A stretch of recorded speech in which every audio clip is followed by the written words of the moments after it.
Hi, my name is Lori Bennett and I'm a detective constable here with the Brockville Police Service.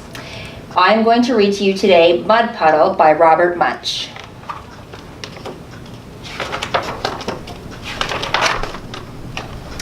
Julianne's mother bought her clean new clothes. Julianne put a clean new shirt and buttoned it up the front. She put on clean new pants and buttoned them up the front. Then she walked outside and sat down under the apple tree. Unfortunately, hiding up in the apple tree, there was a mud puddle. It saw Julianne sitting there and it jumped right on her head. She got completely all over muddy.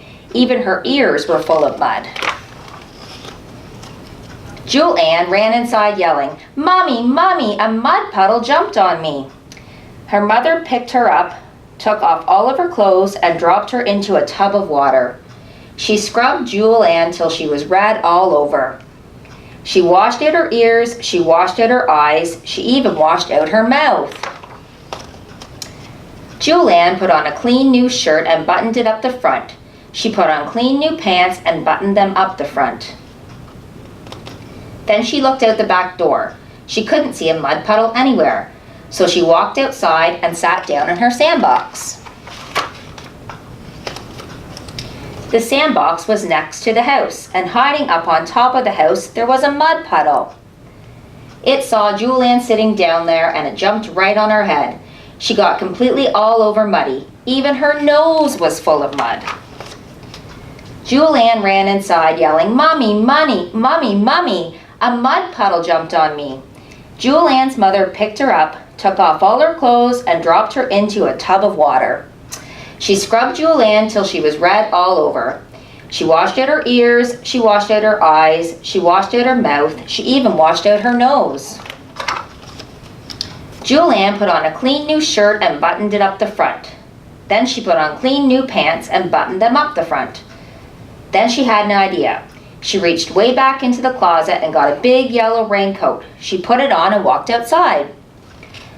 There was no mud puddle anywhere, so she yelled, "Hey, mud puddle!" Nothing happened, so she yelled even louder, "Hey, mud puddle!" Julianne was standing in the sunshine in her raincoat, getting very hot.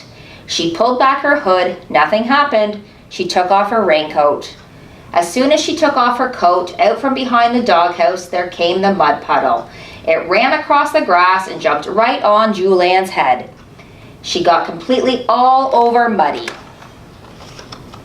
Julianne ran inside yelling, "Mommy, Mommy, a mud puddle jumped on me." Her mother picked her up, took off all of her clothes, and dropped her into a tub full of water. She scrubbed Julianne till she was red all over. She washed out her ears, she washed out her eyes, she washed out her mouth, she washed out her nose, she even washed out her belly button. Julianne put on a clean new shirt and buttoned it up the front. She put on clean new pants and buttoned them up the front. Then she sat by the back door because she was afraid to go outside. Then she had an idea. She reached up to the sink and took a bar of smelly yellow soap. She gave it a smell. Yeesh. She took another bar of smelly yellow soap and gave it a smell. Yeesh. She put the smelly yellow soap in her pockets. Then she ran out into the middle of the backyard and yelled, "Hey, mud puddle!" The mud puddle jumped over the fence and ran right toward her. Julianne threw a bar of soap right into the mud puddle's middle. The mud puddle stopped. Julianne threw the other bar of soap right into the mud puddle. The mud puddle said, "Ack! Yeesh! Whack!" It ran across the grass, jumped over the fence, and never came back. The end.